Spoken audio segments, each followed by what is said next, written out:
السلام علیکم ورحمت الله وبرکاته. سماک ټي وي چینل کې درته هر کله ویم. امید لرم چې تاسو به ټول روغ جوړ خوشاله به د جون په مزو کې به شیخ رحم الله صاحب باندې خودکش حمله شوې ده چې ګڼ شمېر سره شاګردان هم ورسره شهیدان شوي دي. دا قاتلان ظالمان څوک او د کوم ځای سره تعلق لري؟ راځئ دوستانو دا ټول معلومات موږ سره په دې ویډیو کې وګورئ چې پوره معلومات نه خبر شي.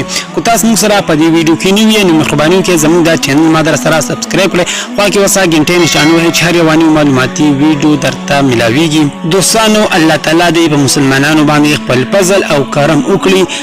غټي او خسته حسنت درپې روان دي. رحم الله شیخ صاحب درس تناسته چې یو کس ولراله چې ما باندې دم واچوا، یعنی زه مزدور ایم د خپل ګډه د پدیراله دم واچوا.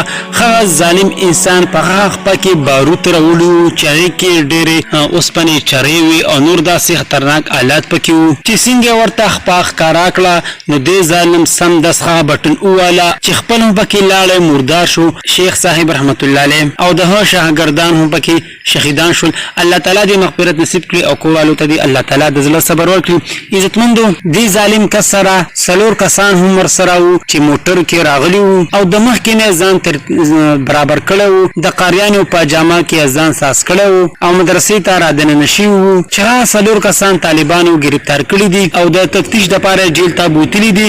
لا په حال معلومات نه راغلي چې دا کسان څوک او کوم ځای سره تعلق لري، خو کسان یې گرفتار کړي دي. چې کله هم معلومات رااله تاسو له مونږه مخې سره معلومات درکو چې دا کسان د دیزي او د پلاني ځای سره تعلق لري. خو لا په حال کسان گیر دي او لا معلومات نه ده شوی چې کوم ځای سره تعلق لري. د بلی ویډیو د لپاره موږ سره په دې چینل کې اوسه ان شاء الله د دې معلومات په تاسو ته ملاويږي او د نورو نیو معلوماتي ویډیو د لپاره زموږ چینل مدر سره سبسکرایب کړئ چې هر یو نیو معلوماتي ویډیو تاسو ته بیا په اسانه سره زموږ چینل نه ملاويږي.